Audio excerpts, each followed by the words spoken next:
Bismillahirrahmanirrahim. Assalamualaikum warahmatullahi wabarakatuh. Selamat datang di kelas matematika bersama Miss Sania.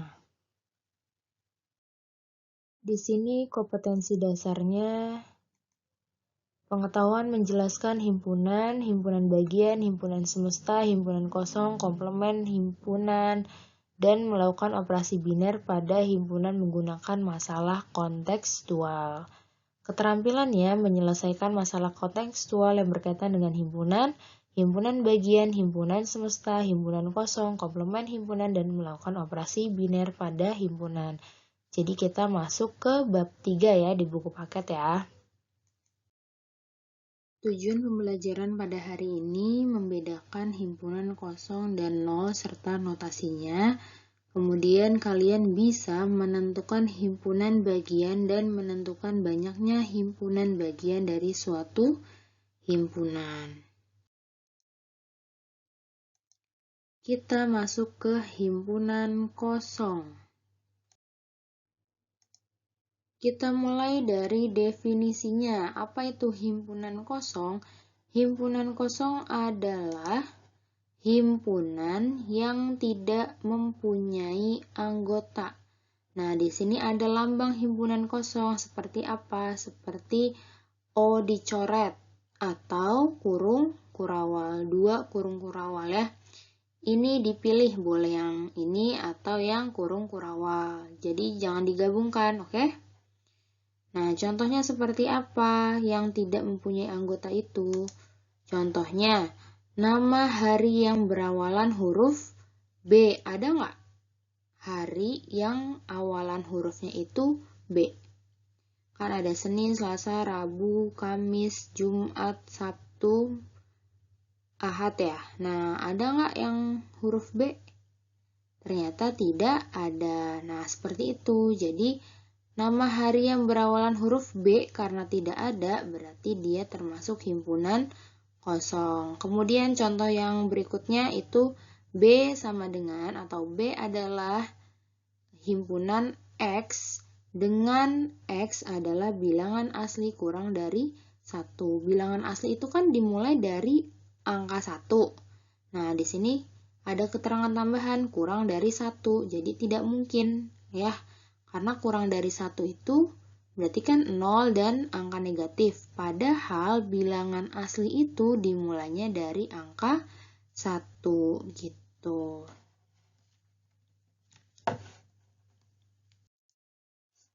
Selanjutnya kita masuk ke himpunan bagian.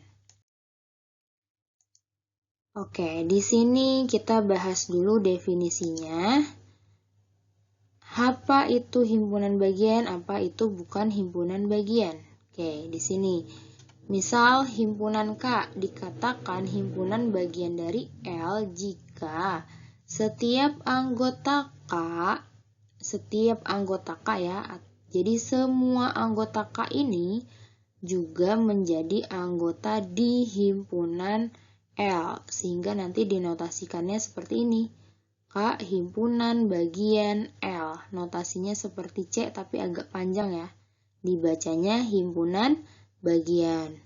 Kalau yang kedua, himpunan K dikatakan bukan himpunan bagian dari L jika ada anggota himpunan K yang bukan himpunan L. Nanti dinotasikannya K, himpunan bagiannya dicoret L gitu.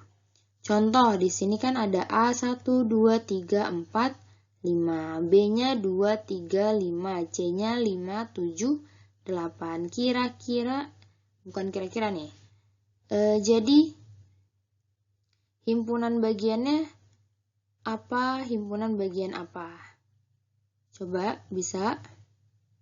Oke, di sini adalah B himpunan bagian dari A. Bisa kita lihat anggota B itu kan 2, 3, 5 ya. Nah, apakah angka 2, 3, 5 ini termasuk di A juga? Ternyata iya, di sini ada 2, ada 3, dan ada 5 gitu ya. Jadi kita bisa menuliskan kalau B ini himpunan bagian A. Karena setiap anggota himpunan B itu menjadi anggota di himpunan A, gitu ya. Nah, kemudian contoh yang bukan himpunan seperti apa? Kita lihat. C bukan himpunan bagian A. Karena apa? Karena C-nya itu kan ada 5, 7, 8. Apakah ada di A? Ternyata tidak ada. Hanya 5 saja. 7, 8-nya tidak ada gitu ya. Nah, kalau misalnya mau himpunan bagian itu harus semuanya itu ada di himpunan yang dituju, gitu ya. Oke. Selanjutnya, tadi kan kita bahas himpunan bagian. Nah, di sini ada menentukan banyaknya himpunan bagian. Jika banyak anggota himpunan A adalah N kecil ya, ini menyatakan banyak anggotanya. Dan banyak himpunan bagian dari A adalah 2 pangkat N. Ini rumusnya ya, 2 pangkat N. Oke, banyak anggota himpunan itu si N. Kalau banyak himpunan bagian, ada kata bagiannya, itu pakai rumus 2 pangkat N. Misal, himpunan bagian dari A. Oke. Nah, di sini A-nya itu 1, 2, 3. Himpunan bagian dari A sama dengan 2 pangkat N. N-nya berapa? N-nya tinggal dihitung nih. A itu banyak anggotanya ada berapa? Ternyata ada 1, 2, 3. Berarti N-nya itu 3. 2 pangkat 3 hasilnya berapa? 8 ya. Nah, terus kalau misalnya disuruh sebutkan himpunan bagiannya apa saja? Nah, berarti kita sebutkan 1. Jadi kita sebutin dulu nih satu-satu. 1, 2, 3 masing-masing. Terus sekarang yang anggotanya 2. 1, 2, kemudian 1, 3, 2, 3 gitu ya. Nggak perlu kalau misalnya 3, 1 gimana? Nggak usah karena udah ada 1, 3 gitu. Jadi tidak boleh diulang ya. Kemudian yang anggotanya 2 udah disebut nih, sekarang berarti yang anggotanya 3, 1, 2, 3. Dan satu lagi adalah himpunan kosong. Nah, himpunan kosong ini merupakan himpunan bagian dari setiap himpunan. Jadi selalu ada nih himpunan kosong, gitu. Oke, jadi ini semua ada 8 ya, cocok ya sama rumusnya. Oke, ke-8 himpunan ini merupakan bagian dari himpunan A. Gitu. Selanjutnya, himpunan semesta. Himpunan semesta adalah himpunan semua anggota yang dibicarakan. Misal, ada tentukan himpunan semesta dari A, 2, 4, 6, 8, 10. Himpunan semesta yang mungkin apa aja?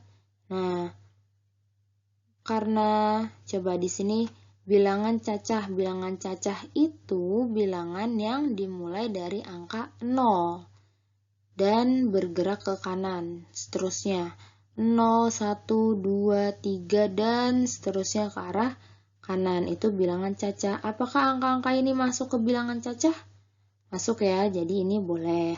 Kemudian bilangan asli. Bilangan asli itu apa? Bilangan dimulai dari angka 1, kemudian 2, 3, 4, dan seterusnya. Otomatis angka-angka ini juga masuk ke dalam bilangan asli. Kemudian bilangan bulat. Bilangan bulat itu kan gabungan dari bilangan negatif, 0, dan bilangan positif. Sehingga angka-angka ini kan positif, berarti masuk ke bilangan bulat juga. Kemudian bilangan genap, bilangan yang bisa dibagi 2. Nah, ini kan bilangan genap ya, sehingga bisa masuk ke sini. Oke? Nah, jadi ini himpunan semesta yang mungkin dari himpunan A.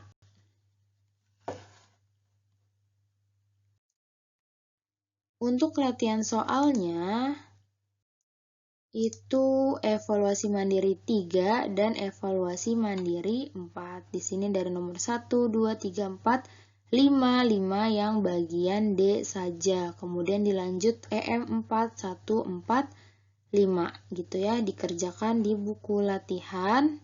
Oke. Selamat mengerjakan. Oke, kita sampai sini. Terima kasih atas perhatiannya. Kurang lebihnya mohon maaf. See you next time. Assalamualaikum warahmatullahi wabarakatuh.